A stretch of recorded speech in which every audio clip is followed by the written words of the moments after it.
اعوذ باللہ السمیع العلیم من الشیطان الرجیم من حمزہ ونفخہ ونفسہ بسم اللہ الرحمن الرحیم ربی یسر ولا تعسر وتمم بالخیر ربی زدنی علما۔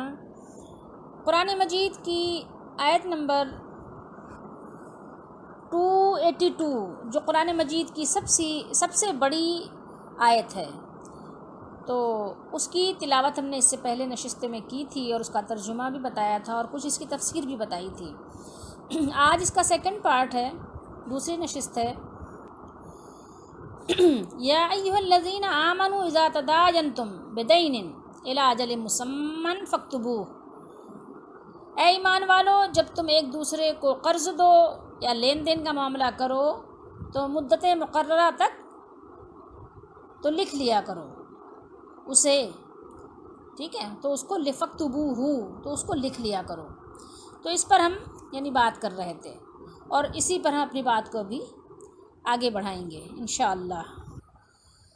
اس آیت مبارکہ میں اللہ تعالیٰ نے بہت سے آداب بتائے ہیں، تو اس میں ایک ادب اللہ تعالیٰ نے یہ بھی بتایا کہ اسلام نے اپنے نظام عدالت میں جس طرح گواہ کو گواہی دینے پر مجبور کیا ہے اور گواہی چھپانے کو سخت گناہ قرار دیا ہے، اسی طرح اس کا بھی انتظام کیا کہ لوگ گواہی سے بچنے پر مجبور نہ ہو جائیں، یعنی ایسے طریقہ کار کو اختیار نہ کیا جائے جس پر کہ گواہ جو ہے گواہی نہ دینے پر مجبور ہو جائیں، کہ وہ گواہی نہ دیں، ٹھیک ہے، اس طرح کا طریقہ کار نہیں اختیار کرنا چاہیے۔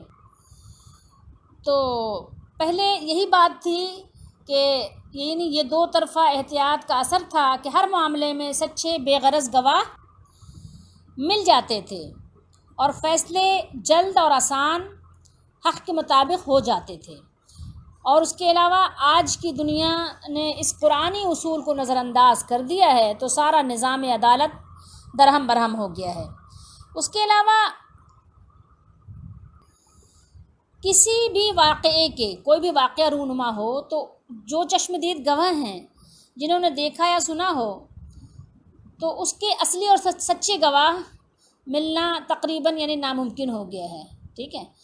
ہر شخص آج اگر آپ دیکھیں، غور کریں، جو سچا بھی ہے تو وہ اور اللہ سے ڈرتا بھی ہے، پھر بھی وہ گواہی سے اپنے آپ کو بچاتا ہے، جان چرانے پر وہ مجبور ہو گیا ہے، اور اس کی وجہ کیا ہے؟ صرف یہی ہے کہ جس کا نام گواہی میں آ گیا، اگر تو معاملہ پولیس اور فوجداری کا ہے تو روز وقت بے وقت تھانے دار صاحب اس کو بلا لیتے ہیں، ٹھیک ہے، بلا بھیجتے ہیں، کسی کو بھیج دیا، اور بعض اوقات گھنٹوں بٹھائے رکھتے ہیں۔ دیوانی عدالتوں میں بھی گواہ کے ساتھ ایسا معاملہ کیا جاتا ہے جیسے کہ یہی خود ہی کوئی مجرم ہے، گواہی دینے والا ہی کوئی مجرم ہے۔ پھر روز روز مقدمے کی پیشیاں بدلتی ہیں، تاریخیں لگتی ہیں، گواہ بیچارہ اپنا کاروبار اور مزدوری اور ضروریات زندگی کو چھوڑ کر آنے پر مجبور ہے، ورنہ کیا ہوگا؟ ورنہ اس کے نام ایک وارنٹ جاری کر دیں گے، اس کے گھر بھیجیں گے اور اس کے ذریعے سے کیا کریں گے؟ اس کو گرفتار کر لیں گے۔ تو اب اس سے بچنے پر جو ہے لوگوں کو مجبور کر دیا گیا ہے کہ کون اتنے پاپڑ بیلے۔ تو اس لیے کوئی شریف کاروباری آدمی جو اپنی ضروریات زندگی بیچارہ پوری کر رہا ہے، کسی معاملے کا گواہ بننا اپنے لیے ایک عذاب سمجھنے اور مقدور بھر اس سے بچنے پر مجبور ہے، ٹھیک ہے، اور اپنے آپ کو دور رکھنے پر مجبور ہو گیا ہے کہ بھائی ان سب معاملات سے اپنے آپ کو دور ہی رکھو، ٹھیک ہے۔ اور تو اب ظاہر سی اور لازمی سی بات ہے کہ جب آپ کو اصلی گواہ نہیں ملیں گے تو اب کون سے گواہ ملیں گے آپ کو؟ صرف وہ پیشہ ور گواہ، جیسے پیشہ ور گداگر ملتے ہیں نا، کہ اصلی آپ کو مسکین ہی نہیں ملتا، فقیر ہی نہیں ملتا، پتہ ہی نہیں چلتا، پیشہ ور گداگر کی طرح پیشہ ور گواہ بھی ملتے ہیں جن کے یہاں جھوٹ سچ میں کوئی فرق نہیں ہے، ٹھیک ہے، پیسے دے کر وہ جھوٹ بھی بول دیتے ہیں، پیسہ دے کر وہ سچ بھی بول دیتے ہیں، اس سے ان کو کوئی فرق پڑنے کا ہی نہیں ہے۔ اس پر مجھے ایک واقعہ یاد آیا کہ میں نے ایک مرتبہ ایک واقعہ پڑھا تھا، اور عقلی طور پر قرین قیاس جو ہے کافی جو ہے قریب ہے، لیکن یہ ہے کہ جو ہمارے حالات ہیں اس سے، لیکن بہرحال ہو سکتا ہے کہ صحیح نہ بھی ہو، لیکن بہرحال یہ ایک واقعہ ہے کوئی کسی بزرگ سے اور کسی سے منسوب نہیں ہے، تو اس لیے میں سنا دے رہی ہوں۔ تو ایک خاتون نے لکھا تھا یہ واقعہ کہ ان کو مطلب یہ کسی عربی وغیرہ میں کسی اس میں پڑھا تھا، تو خاتون نے لکھا کہ اپنی یعنی انہوں نے مطلب عقل و ذہانت کی بات لکھی تھی کہ عقل و ذہانت سے بہت سارے کام انسان کے بن جاتے ہیں۔ تو ایک مرتبہ کیا ہوا کہ ایک انہوں نے بہت اچھی خوش خطی جو ہے تختی لکھی، خوش خط میں کے انداز میں تختی لکھی، اور لکھ کر جو ہے وہ قاضی کے دربار میں پہنچ گئیں جہاں اس کی عدالت لگتی تھی، اور عدالت میں جا کر انہوں نے تختی پیش کر دی۔ تو کہنے لگی ایک شخص کے بارے میں کہ یہ میرا پڑوسی ہے، وہ جو انہوں نے لکھا تھا تختی پر، یہ میرا پڑوسی ہے اور اس نے مجھ سے جو ہے نکاح کا جو ہے وعدہ کیا تھا، اور اب یہ مکر گیا، اب مجھ سے یہ نکاح نہیں کرنا چاہتا، تو اس لیے جو ہے نا آپ لوگ جو ہے کہیں کہ اس نے وعدہ کر کے کیوں پھر گیا، تو مجھے اس سے جو ہے نکاح کرنا ہے، اس نے مجھے وعدہ مجھ سے کیا تھا، مجھے اس نے زبان دی تھی، تو اب یہ مکر گیا، اب نہیں کرتا ایسا۔ تو قاضی نے پھر وہ بلا لیا، اس شخص کو بھی بلا لیا جو اس کا پڑوسی تھا، اور وہ پڑوسی آ گیا، نوجوان ایک لڑکا تھا خوبصورت سا، وہ آ گیا، خاتون جو ہے وہ اس میں تھیں، برقعے میں ڈھکی چھپی تھیں۔ تو جب وہ نوجوان آیا اور اس کو بتایا خاتون کا نام اور لڑکے کا نام سب کچھ، اور اس کے بعد اس آدمی نے کہا، اس لڑکے نے، کہ نہیں حضور، یہ تو قاضی سے کہا کہ حضرت یہ تو میری بہن ہے، میں اس کو نکاح کا پیغام کیسے دے سکتا ہوں، یہ جھوٹ بول رہی ہے۔ جب وہ تختی پہ جو کچھ اس نے دیکھا اور جب قاضی نے اس سے پوچھا تو اس نے کہا نہیں حضرت یہ میری بہن ہے، قاضی صاحب میں اس سے نکاح کیسے کر سکتا ہوں، یہ جھوٹ، مطلب اس طرح سے اس نے خواہ مخواہ پتہ نہیں کیوں ایسا الزام لگایا میرے اوپر۔ تو خاتون نے کہا نہیں یہ جھوٹ بول رہا ہے۔ تو پھر اس لڑکے نے کہا کہ اچھا میں ایسا کرتا ہوں کہ میں اپنے محلے سے میں گواہی کے لیے گواہ لے آتا ہوں کہ لوگ گواہی دے دیں گے گواہ آ کر۔ تو وہ اس نے کہا ٹھیک ہے آپ گواہ پیش کریں کہ یہ آپ کی بہن ہے، کچھ لوگ آ کے گواہی دے دیں۔ تو اس نے کیا کیا، کچھ لوگوں کا انتخاب کیا اور وہ آئے، باقاعدہ داڑھی اور باقاعدہ بارش اور مطلب اچھی ایج والے جو ہے، اور شخصیت بھی ایسی لگ رہی تھی کہ یہ بزرگ شخصیات ہیں۔ تو آ کر انہوں نے گواہی دی کہ نہیں حضرت یہ جو ہے قاضی صاحب، یہ ہم جانتے ہیں پیدائشی طور پر، ہم جانتے ہیں کہ دونوں بہن بھائی ہیں اور ان دونوں کے والدین کا انتقال ہو گیا ہے، تو یہ دونوں بہن بھائی ہیں، تو ان کا نکاح کیسے ہو سکتا ہے؟ خاتون یعنی کچھ عقل میں ان کے یعنی گڑبڑ ہو گئی ہے، کچھ خرابی پیدا ہو گئی، اس لیے ایسی باتیں کر رہی ہیں۔ خاتون نے کہا اچھا یہی بات ہے کہ تم لوگ اقرار کر رہے ہو کہ میں اس کی بہن ہوں؟ ان لوگوں نے کہا ہاں، لڑکے نے بھی مان لیا کہ ہاں یہ جو ہے بہن ہے میری، بات ہو گئی کلیئر۔ تو خاتون نے کہا اچھا دیکھیں یہ جو گواہ آئے ہیں یہ گواہان کون سے ہیں، میں فلاں دن فلاں عدالت میں گئی تھی اور یہ میرا بھائی ہے، اپنے منہ سے اقرار کر رہا ہے کہ میرا بھائی ہے، اس سے میرا نکاح نہیں ہو سکتا، ٹھیک ہے۔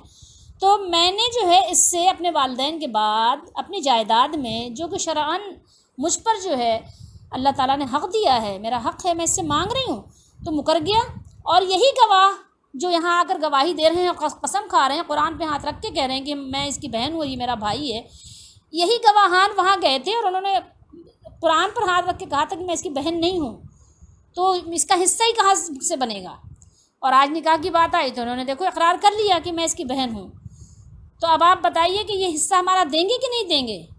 تو جب ان لوگوں نے اپنے منہ سے اقرار کر لیا تو ظاہر ہے پھر حصہ تو دینا ہی تھا۔ تو قاضی صاحب نے پھر خاتون کے حق میں فیصلہ کیا، اور بہرحال یہ ایک مختصر سی بات میں نے بتائی، لمبی ایک ڈیٹیل تھی اس کہانی کی، تو لیکن یہ حقیقت سے بہت قریب ہے، اس لیے میں نے یہ واقعہ سنایا، ایسا واقعی بہت ہوتا ہے۔ تو عقل مندی کے ساتھ یعنی بہت سارے آپ اپنے کام بنا سکتے ہیں کہ اگر وہ خاتون ظاہر ہے کہ اس طرح سے تختی نہ لکھتی اور اس طرح سے اپنا مقدمہ نہ پیش کرتی تو ظاہر ہے لازمی بات ہے کہ ان کو حصہ کیسے ملتا، نہ وہ اپنے بہن اقرار کرتا کبھی بھی عدالت میں، اور نہ اس کو جو ہے کہتے ہیں حصہ دینے کی توفیق ہوتی۔ تو اس طرح کے گواہان مطلب گواہی کے لیے بک جاتے ہیں۔ تو آج ہمارے دور میں تو کچھ مطلب مسئلے والی باتیں نہیں، آپ جتنے چاہیں گواہ خرید لیں، 200 روپے میں مل جاتے ہیں آپ کو کچھ گواہ، تو کچھ آپ کو 1000 میں ملیں گے، کچھ 500 میں ملیں گے، کچھ کی قیمت تھوڑی زیادہ ہوگی، کچھ کی کم ہوگی، لیکن کچھ تو صرف چائے پہ بھی بک جائیں گے، کچھ تو تھوڑی سی تعریف پہ بھی بک جائیں گے۔ کیوں؟ بات یہ ہے کہ جب انسان اللہ کو نہ ڈرے تو جو چاہے کرے، اس کے لیے تو کوئی مسئلے والی بات ہی نہیں نا، کچھ بھی کر سکتا ہے۔ اللہ سے جو نہ ڈرے وہ کچھ بھی کر سکتا ہے۔ تو بات یہ ہے کہ انسان کو اللہ سے ڈرنا چاہیے، پھر بعد میں اس سے بھی ڈرنا چاہیے جو اللہ سے نہ ڈرے، وہ آپ کے لیے کچھ بھی کہہ سکتا ہے۔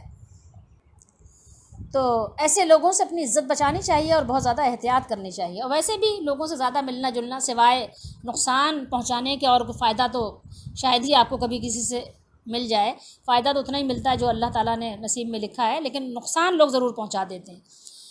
بہرحال قرآن مجید نے ان بنیادی ضروریات کو اہمیت کے ساتھ بتلا کر ان تمام خرابیوں کا یعنی دروازہ بند کر دیا ہے، تمام ان خرابیوں کا کہ جو پیدا بھی ہو سکتی ہیں، جن کا یعنی ایک وجود بھی ہو سکتا ہے، اللہ تعالیٰ نے اس کا پہلے ہی سے دروازہ بند کر دیا.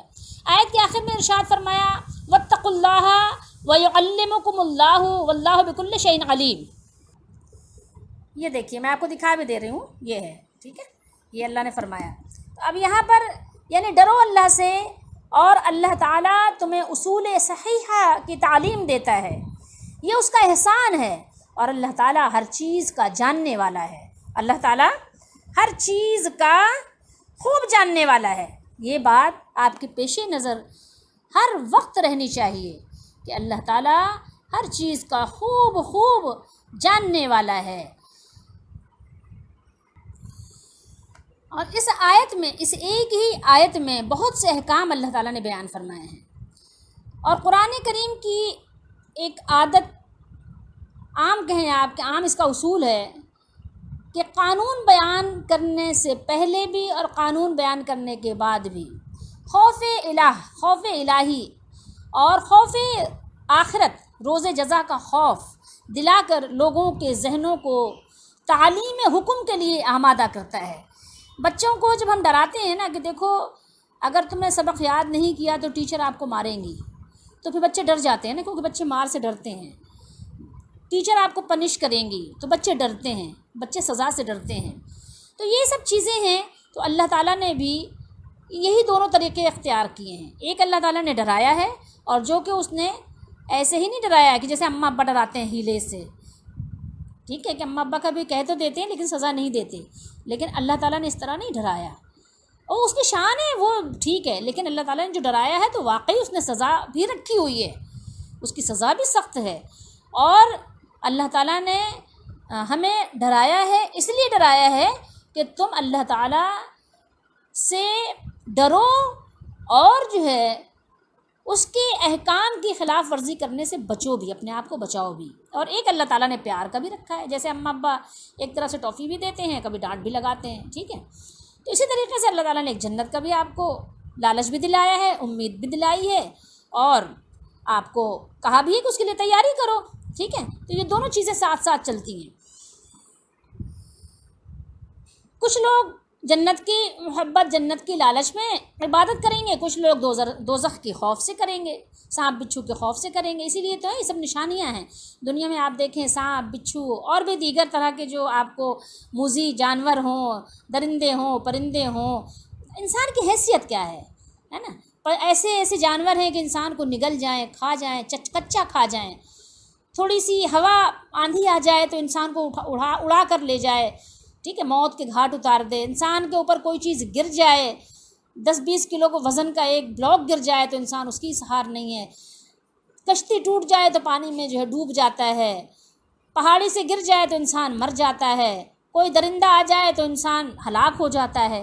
انسان کی وقت ہی کتنی ہے، اس کا وزن ہی کتنا ہے، کتنا سہار سکتا ہے. اللہ تعالیٰ نے اس کو عقل دی ہے کہ عقل کے ذریعے سے اپنے آپ کو چلا رہا ہے، ورنہ اس کی اوقات ہی کیا ہے اللہ کے حکم کے سامنے. تو اللہ تعالیٰ نے ڈرایا ہے، ٹھیک ہے. آگے پیچھے اللہ تعالیٰ ڈراتا بھی ہے، حکم کے اپنے ماننے کے لیے اللہ تعالیٰ امید بھی دلاتا ہے، اور بہترین بدلے کی بھی اللہ تعالیٰ آپ کو امید دلاتا ہے. تو یہاں پر یہی بات ہے کہ اللہ تعالیٰ نے امید دلائی ہے، ٹھیک ہے، یہاں پر تاکہ ذہن ہمارے بنے. اسی طریقے کے مطابق اس آیت کا خاتمہ خوف الہی پر اللہ تعالیٰ نے فرمایا، اور یہ بتایا کہ اللہ تعالیٰ پر کوئی چیز چھپی ہوئی نہیں ہے، کوئی چیز مخفی نہیں ہے، ٹھیک ہے. یہ آپ کو معلوم ہونا چاہیے کہ اللہ تعالیٰ ہر چیز کو خوب جاننے والا ہے، کوئی چیز اس سے جو ہے مخفی نہیں ہے. تو کبھی دیکھو تم یہ خیال اپنے دل میں نہ لانا، کبھی یہ سوچنا بھی نہیں، تمہیں سوچنا بھی نہیں چاہیے کہ اگر تم کسی ناجائز طریقے سے کوئی ہیلا سازی کرو گے، ٹھیک ہے، کوئی فریب، کوئی دھوکہ، کوئی ہیلا سے بھی اگر کوئی خلاف ورزی کرو گے تو اللہ کو دھوکہ نہیں دے سکتے۔ اللہ کو معلوم ہے، وہ تمہاری ہر چھپی اور ظاہر چیزوں کو جانتا ہے۔ وہ تو رات کی اندھیریوں میں کالے پہاڑ پر کالی چونٹی کا چاہے وہ بیٹھی رہے جانتا ہے، رینگے جبھی بھی جانتا ہے، اس سے تو کوئی چیز چھپی نہیں ہے، ڈھکی چھپی ہے ہی نہیں۔ یہاں یہ جو بات ہوئی وَاسْتَشْهِدُوا شَهِيدَيْنِ مِن رِّجَالِكُمْ فَإِن لَّمْ يَكُونَا رَجُلَيْنِ فَرَجُلٌ وَامْرَأَتَانِ، یہاں پر کیا بات ہو رہی ہے؟ اس سے لوگ بڑے غلط باتیں پھیلاتے ہیں، تو یہ بھی لوگوں کو جاننا بھی اور ان باتوں کو واضح کرنا بھی بہت ضروری ہوتا ہے کہ پوری بات کرنی چاہیے، اور اپنے میں سے 2 مردوں کو ایسے معاملے کے گواہ کر لیا کرو۔ رجلین کی بات آئی، تثنیہ کا صیغہ ہے، یعنی 2 مرد، ٹھیک ہے۔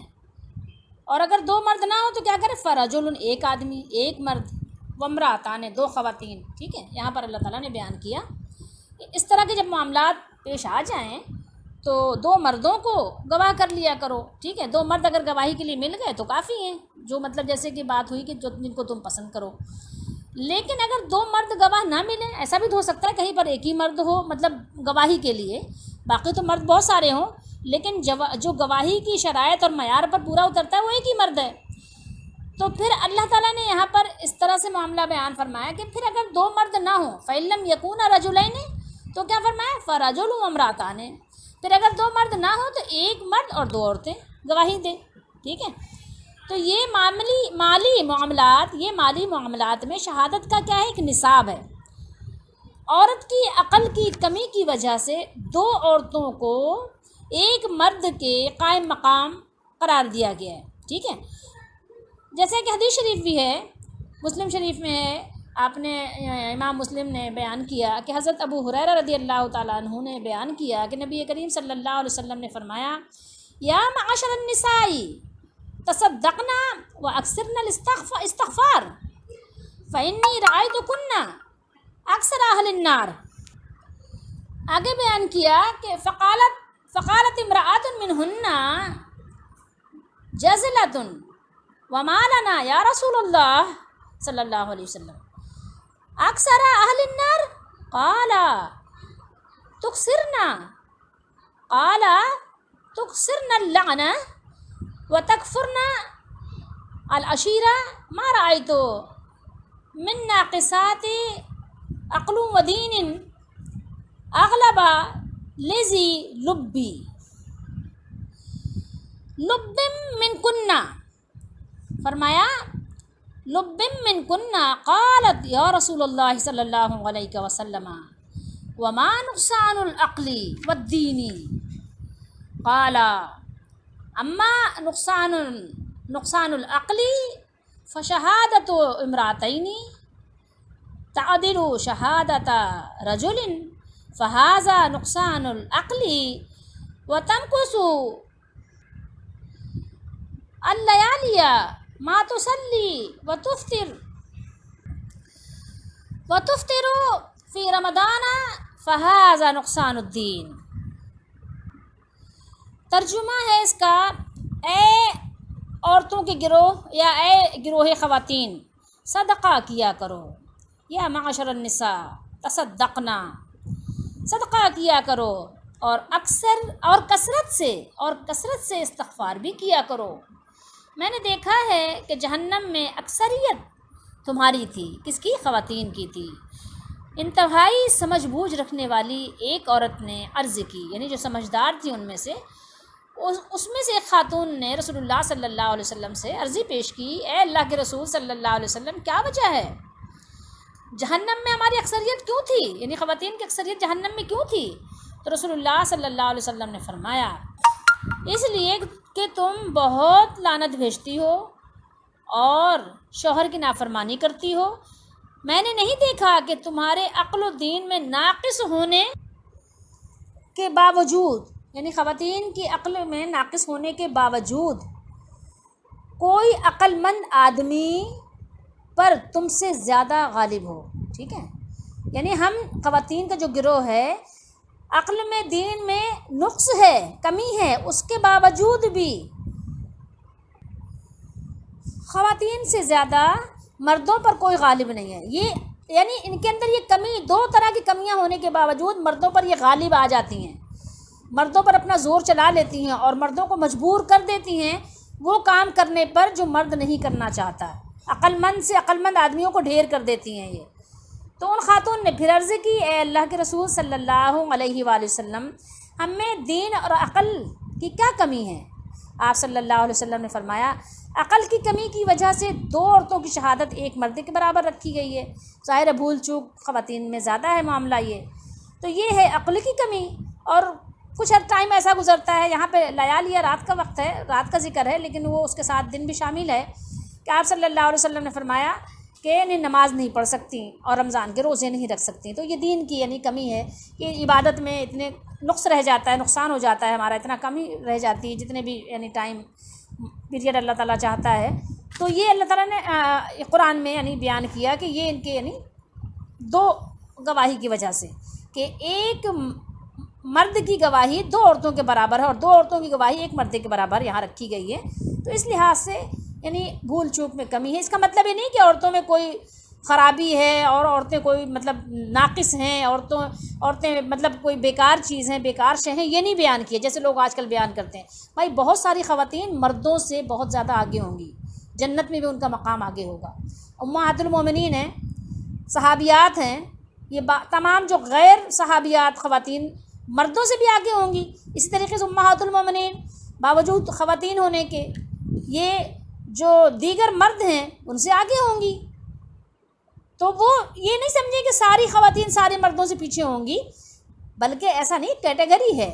تو اس کا مطلب یہ نہیں کہ لوگ عورتوں پہ کیچڑ اچھالنے لگ جائیں یا عورتوں کے اندر عیب چینی کرنے لگ جائیں، ایسا کسی کو اجازت نہیں دی گئی کہ دل آزاری کرنے لگ جائیں، عورتوں کی توہین کرنے لگ جائیں۔ یہاں عورتوں کی کوئی توہین نہیں کی گئی، نہ قرآن میں نہ حدیث شریف میں عورتوں کی کوئی توہین نہیں بیان کی گئی۔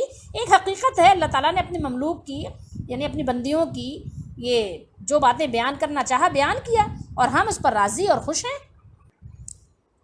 تو اس کے ساتھ یہ بھی بیان، ان تدل احداہما فتذکر احداہما الاخری، یہاں پر اللہ تعالیٰ نے یہ بات بیان فرمائی کہ اگر ایک خاتون بھول جائیں 2 عورتوں میں سے، جب یعنی ایک بھول جائے تو کیا کریں، تو دوسری اسے یاد دلا دے گی۔ تو اس سے کیا ہوگا، اس سے اسے بھی وہ یاد آ جائے گا کہ ہاں ارے میں تو بھول گئی تھی، ہاں ایسے نہیں ایسے تھا، ٹھیک ہے، تو جس کے بارے میں گواہی دی گئی تھی۔ تو یہ بات ہے اس میں، اتنی سی مختصر سی، ایسی کوئی پریشانی کی بات نہیں ہے، نہ کوئی خواتین کے یہاں انسلٹ کی گئی ہے۔ کچھ ناسمجھ مردوں کو اس میں مزہ آ جاتا ہے اور وہ لے اڑتے ہیں، اور پھر وہ خواتین کی دل آزاری، عورتیں ایسی اور عورتیں ویسی اور بیویاں ایسی، وہی بیویوں کی مذاق اڑائیں گے، بیویوں پہ لطیفے بنائیں گے، بیویوں کی جو ہے نا وہ دل آزاری کریں گے، اور وہی بیویوں کے بغیر قرار بھی نہیں ہے، ایک مر جائے تو فوراً دوسرے نکاح کے پریشان ہو جاتے ہیں۔ ایسا نہیں ہے، اسلام میں جو ہے اسی کی حدود کے اندر رہنا چاہیے۔ ایسا نہیں کہ مطلب آپ خواتین کے لے کے اڑ پڑیں اور بس یہی سب باتیں کرتے رہیں۔ خواتین کی عزت افزائی جو ہوئی ہے وہ بھی تو بیان کرنا چاہیے کہ قرآن نے خواتین کی کتنی عزت بیان کی ہے۔ کہا کہ من ذکر و انثی، اللہ تعالیٰ نے ذکر اور انثی کا ایک ساتھ ذکر فرمایا کہ جو اچھا کام کرے گا وہ جنت کے اعلیٰ درجوں میں اعلیٰ مقام اللہ تعالیٰ اس کو عطا فرمائے گا۔ اور ویسے بھی خواتین ہوں یا مرد ہوں، دین کے معاملات میں ہمیں احتیاط کرنا اچھا، من سمعت نجا، جو خاموش رہا اس نے نجات پائی۔ تو اس لیے ہمیں خواہ کی باتیں ویسے بھی نہیں کرنا چاہیے۔ اور فرمایا اللہ تعالیٰ نے کہ قرض تھوڑا ہو یا بہت، مقرر مدت تک اسے لکھ لینے میں کاہلی نہیں کرنا چاہیے۔ ولا تسموا ان تكتبوه صغيرا و كبيرا الى اجله، اور فرمایا اس مقام پر رہنمائی کی انتہا کر دی گئی ہے، اور یہ وہ حکم اللہ تعالیٰ نے دیا ہے کہ حق خواہ تھوڑا ہو یا بہت، ٹھیک ہے، اسے ضرور لکھ لیا کرو۔ اور فرمایا ولا تسموا، یعنی مقررہ مدت تک حق کے لکھنے میں تم اکتاؤ نہیں، خواہ قلت و کثرت کے اعتبار سے اس کی کوئی بھی حالت ہو۔ اور فرمایا ذالکم اقسط عند اللہ واقوم للشہادۃ وادنی الا ترتابوا، یہ یہاں پر اللہ تعالیٰ نے بیان کیا، یہ بات اللہ کے نزدیک نہایت قرین انصاف ہے، انصاف سے قریب ہے، اور شہادت کے لیے یہ بھی بہت درست طریقہ ہے، اور اس سے تم کو کسی طرح کا شک و شبہ بھی نہیں پڑے گا۔ اچھا، گواہوں کی بات آئی تو ہم آپ کو ایک حدیث شریف سناتے ہیں، پھر اپنی بات کو ختم کرتے ہیں۔ حدیث شریف یہ ہے کہ حضرت امام بخاری نہیں، مسند احمد میں یہ حدیث شریف ہے، انہوں نے حدیث شریف نقل کی ہے کہ یہ حضرت خزیمہ بن ثابت انصاری رضی اللہ تعالیٰ عنہ انہوں نے فرمایا، یعنی عمارہ بن خزیمہ انصاری سے روایت کیا ہے کہ ان کے چچا نے، جو صحابہ کرام رضی اللہ تعالیٰ عنہم میں سے ہیں، ان سے بیان کیا کہ نبی کریم صلی اللہ علیہ وسلم نے ایک اعرابی سے ایک گھوڑا خریدا، اعرابی یعنی جو گاؤں کے رہنے والے، اور نبی کریم صلی اللہ علیہ وسلم نے اسے اپنے پیچھے لگا لیا تاکہ اس گھوڑے کی رقم ادا فرما دیں، یعنی اس سے کہا کہ تم میرے پیچھے پیچھے آؤ۔ نبی کریم صلی اللہ علیہ وسلم جلدی جلدی تشریف لے جا رہے تھے، جبکہ اعرابی کی رفتار سست تھی، وہ آہستہ آہستہ چل رہا تھا پیچھے پیچھے۔ تو لوگوں کی اس اعرابی سے ملاقات ہوئی، یعنی کچھ لوگ آئے، ان کی ملاقات ہوئی، تو انہوں نے اس کے گھوڑے کی قیمت لگانا شروع کر دی۔ لوگوں کو پتہ نہیں تھا کہ یہ گھوڑا بک چکا ہے اور رسول اللہ صلی اللہ علیہ وسلم خرید چکے ہیں، ٹھیک ہے۔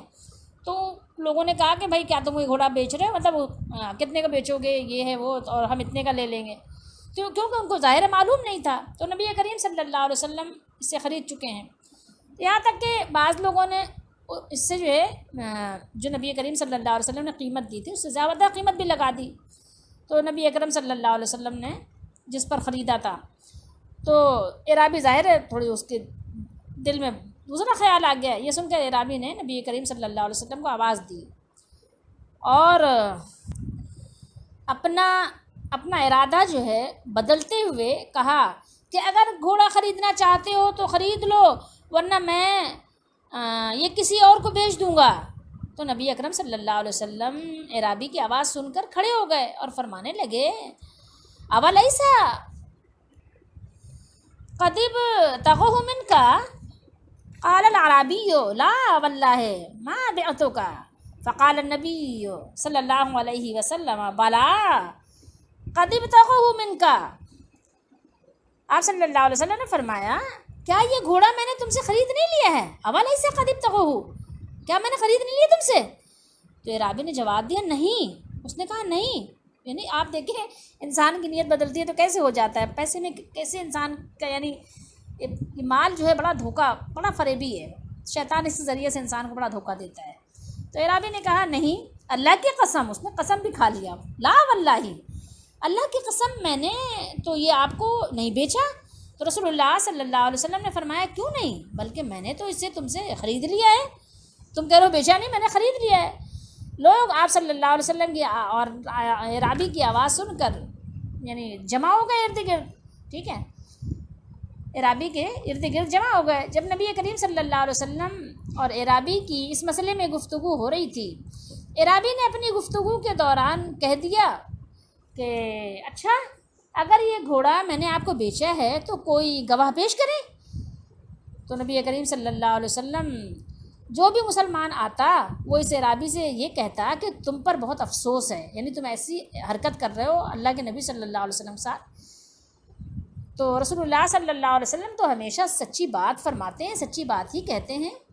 تو حتیٰ کہ جب حضرت خزیمہ رضی اللہ تعالیٰ عنہ آئے اور انہوں نے نبی کریم صلی اللہ علیہ وسلم اور اس اعرابی کی گفتگو سنی اور اعرابی کی یہ بات بھی سنی کہ آپ صلی اللہ علیہ وسلم کوئی گواہ پیش کریں، تو کہ یہ گھوڑا آپ نے خریدا ہے، میں نے آپ کو بیچا ہے، تو پھر حضرت خزیمہ رضی اللہ تعالیٰ عنہ کہنے لگے کہ میں گواہی دیتا ہوں کہ تم نے یہ گھوڑا آپ صلی اللہ علیہ وسلم کو بیچا ہے۔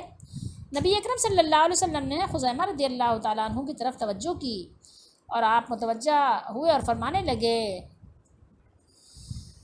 بما تشہد، فقال بتصدیقک یا رسول اللہ صلی اللہ علیہ وسلم، فجعل النبی شہادت خزیمۃ شہادت رجلین۔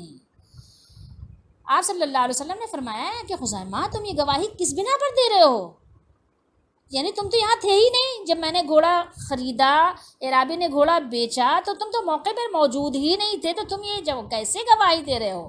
بما تشہدو، انہوں نے عرض کی کہ اے اللہ کے رسول صلی اللہ علیہ وسلم، اس لیے کہ آپ تو ہمیشہ سچ ہی فرماتے ہیں۔ اس واقعے کے بعد پھر رسول اللہ صلی اللہ علیہ وآلہ وسلم نے حضرت خزیمہ رضی اللہ تعالیٰ عنہ کی شہادت کو، یعنی گواہی کو، دو مردوں کی شہادت، دو مردوں کی گواہی کے برابر قرار دے دیا۔ حضرت خزیمہ رضی اللہ تعالیٰ عنہ یعنی جب بھی کوئی گواہی دیتے تھے تو ان کی گواہی دو گواہوں کے برابر ہوتی تھی۔ تو جو اسی یعنی آپ صلی اللہ تعالیٰ علیہ وآلہ وسلم کی بشارت کی وجہ سے جب قرآن جمع کیا گیا تھا سب کے گھروں سے، کسی کے ہاں کچھ آیات ملی تھی، کسی کے ہاں کچھ ملی تھی، جب سب آیات آئی تھیں تو اس کی شرط یہ تھی کہ کم سے کم اس کے 2 گواہ ہوں، ٹھیک ہے۔ لیکن جو یہ آیات تھی سورہ توبہ کی آخری جو آیتیں ہیں، وہ آیتیں جو ہے صرف انہی کے گھر میں تھیں، تو اس کے لیے 2 گواہ نہیں تھے، مطلب ایک ہی گواہ یہی تھے حضرت خزیمہ رضی اللہ تعالیٰ عنہ۔ تو چونکہ ان کی گواہی 2 مردوں کے برابر تھی تو اس کو قبول کرتے ہوئے قرآن مجید میں یہ آیات بھی سورہ توبہ کی جو آخری آیات ہیں، عزیز علیہ ما عنتم حریص علیکم بالمؤمنین رؤوف الرحیم فإن تولوا فقل حسبی اللہ لا الہ الا هو علیہ توکلت وہو رب العرش العظیم، یہ قرآن مجید میں انہی کے گھر سے ملی تھی اور انہی کی گواہی پر قرآن مجید میں درج کی گئی۔ اللہ تعالی ہم سب کا حامی و ناصر ہو، ہمیں عمل کی توفیق دے اور ہمیں ہر طرح کی فتنوں سے بچائے، ہمیں ہر طرح کی گمراہی سے بچائے، اور اللہ تعالی ہم سب کو ایمان پر خاتمہ نصیب فرمائے، آمین۔